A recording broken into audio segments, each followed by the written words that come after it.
Bueno, pues vamos de nuevo con el capítulo 1, el mecanismo de dejar ir, ¿no? ¿Qué es el dejar ir? Nos dice que el dejar ir es como el cese fulminante de una presión interna o la caída de un peso, ¿no? Dice que se acompaña de una sensación repentina de alivio y ligereza y del incremento de la felicidad y de la libertad, ¿no? Es un mecanismo real de la mente que todo el mundo ha experimentado en alguna ocasión. Es como el soltar, ¿no? Como si tuviéramos una presión dentro y de repente se desinflara. Dice que es soltar consciente y frecuentemente a voluntad. Eso es el dejar ir, ¿no? No cuando se dan las circunstancias externas para que suceda, ¿no? Dice que cuando dejamos ir estamos a cargo de lo que sentimos y ya no quedamos a merced del mundo, ¿no? Entonces controlamos nosotros, no el exterior, ¿no? Y dice que Buda ya lo usaba y decía que eliminaba la presión de la reactividad involuntaria. O sea que no es nuevo, no lo ha inventado David Hawkins ni nada de eso, ¿no? Llevamos con nosotros un enorme almacén de actitudes, creencias y sentimientos negativos, ¿no? Y la presión acumulada nos hace sentirnos desdichados y es la base de muchos de nuestros problemas y enfermedades. Nos resignamos a ello y pensamos que es parte de la condición humana, pero no es verdad, ya sabemos que no es verdad, ¿no? Y esto hace que la autoestima esté permanentemente amenazada, tanto desde dentro como desde fuera. El caso es que lo pasamos súper mal, ¿no? Ya lo sabemos. Pero si echamos un vistazo más profundo a lo que de verdad es la vida, nos damos cuenta que constantemente estamos en una larga lucha por escapar de nuestros miedos internos y de las expectativas proyectadas sobre el mundo, ¿no? Estamos a merced de los miedos y de las expectativas. Tememos a nuestras emociones porque tienen una cantidad de negatividad y por lo tanto nos resistimos a ellas, ¿no? Tememos estos sentimientos porque no contamos con ningún mecanismo consciente para aliviarnos, para que no nos produzcan esa incomodidad o ese dolor, ¿no? Y como tenemos miedo a enfrentarlos, siguen acumulándose y empezamos a esperar la muerte para acabar con el dolor porque no sabemos la solución, no sabemos qué hacer para apartarlos de nuestra vida, ¿no? Lo doloroso nos dice que no es lo que pensamos o los hechos que han sucedido, sino los sentimientos que le acompañan. Y esto ya lo sabemos por activa y por pasiva. Los hechos son neutros, los acontecimientos son neutros y la interpretación que hacemos de ellos es lo que generan las emociones o los sentimientos y es lo que nos duele. Los pensamientos por sí solos no son dolorosos, pero sí los sentimientos subyacentes, ¿no?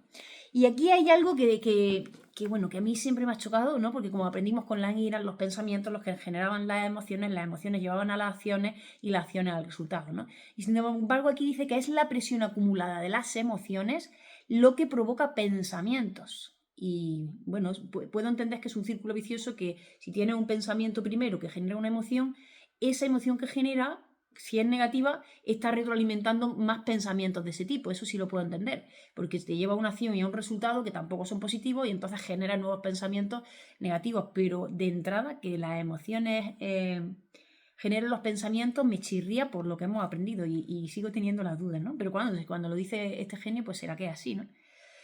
Si pudiéramos entregar la sensación del dolor subyacente de esas emociones, ¿no? Todos esos pensamientos desaparecerían al instante y olvidaríamos el suceso. Ya no sería malo el suceso, que es lo que hacemos, hacer malo el suceso. Y bueno, dice que aquí hay unos científicos, Gray y Laviolette, que demostraron esto, ¿no? Que el tono de los sentimientos organiza los pensamientos y la memoria, ¿no?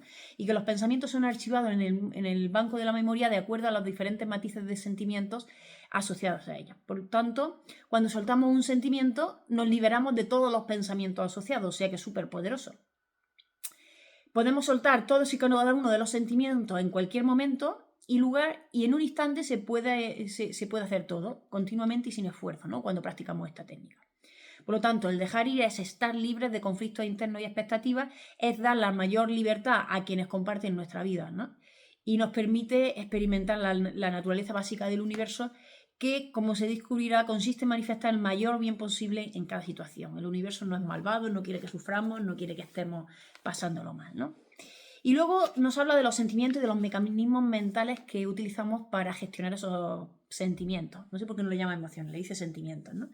El primero de ellos es la supresión y la represión. Y la diferencia entre ellos dos es en que la represión oculta o guarda los sentimientos de forma inconsciente y la supresión lo hace de forma consciente, ¿no?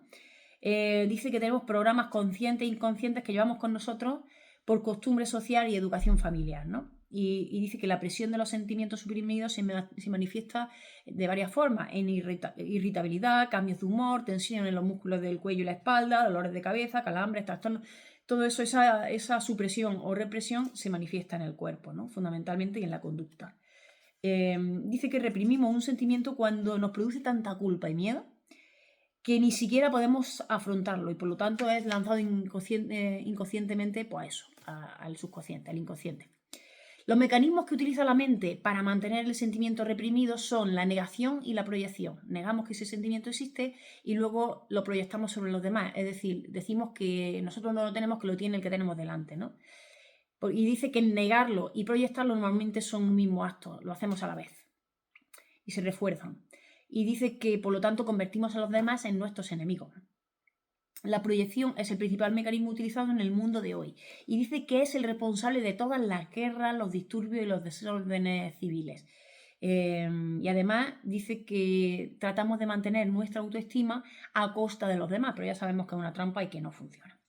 El segundo mecanismo para gestionar los sentimientos que utilizamos es la expresión, ¿no?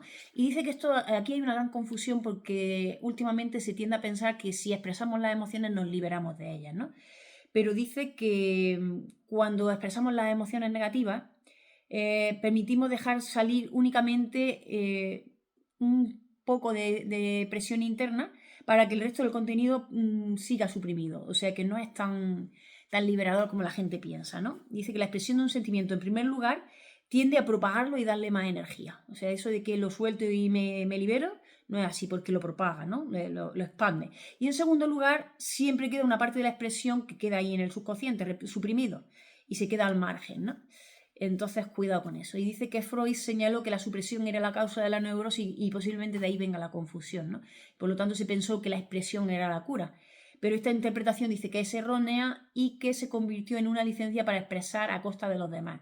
Y dice que lo que afirma el psicoanálisis clásico es que el impulso o el sentimiento reprimido debe ser neutralizado, sublimado, socializado y canalizado por los instintos constructivos del amor, el trabajo y la creatividad. Es decir, no soltarlo por soltar, sino tratar de transformarlo en estas emociones, en amor, en trabajo, en creatividad, en todo eso que lo reconduzcamos, ¿no? No simplemente que soltemos con ira. La expresión de la negatividad produce el deterioro de las relaciones, tiene consecuencias negativas y una alternativa mucho mejor consiste en asumir la responsabilidad por los propios sentimientos y neutralizarlos, ¿no? Entonces solo permanecen y se expresan los sentimientos positivos. La tercera vía de manifestación es el escape y dice que está muy peligrosa porque es la evitación de los sentimientos a través de la diversión. Y de aquí vienen pues todas las adicciones al entretenimiento, bebidas espirituosas, alcohol o cualquier otra cosa. Dice que el escapismo lo que hace es evitar tomar conciencia de nuestro interior y es un mecanismo muy aceptado socialmente, ¿no? Pero que normalmente, como he dicho, se convierten en adicciones. Y muchos de estos mecanismos son erróneos, estresantes e ineficaces. Y lo que se hace es perder la conciencia de la creatividad, de la energía y del auténtico interés por los demás, ¿no? Y hace que desarrollemos enfermedades físicas, emocionales, envejecimiento y muertes prematuros. Así que genera problemas sociales, genera egoísmo, crueldad y tiende a incapacitar para amar verdaderamente y confiar en otra persona. Producen un aislamiento emocional y odio hacia uno mismo, con lo cual ventajas tiene pocas. Cuando soltamos, dice que cuando aplicamos la técnica del dejar ir y soltamos, de inmediato nos sentimos mejor y la fisiología del cuerpo cambia, ¿no? Y eso influye en nuestra salud, ¿no? Porque se potencia la musculatura, la visión mejora y la percepción del mundo.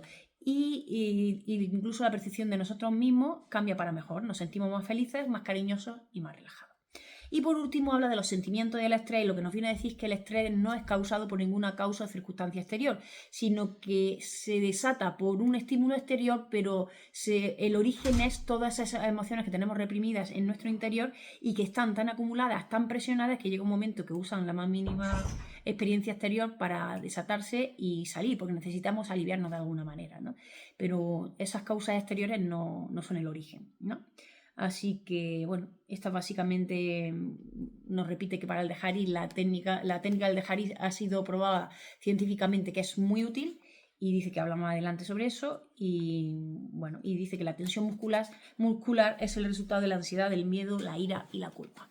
En fin, súper interesante. Vamos con esta segunda vuelta porque creo que merece la pena. Hasta luego.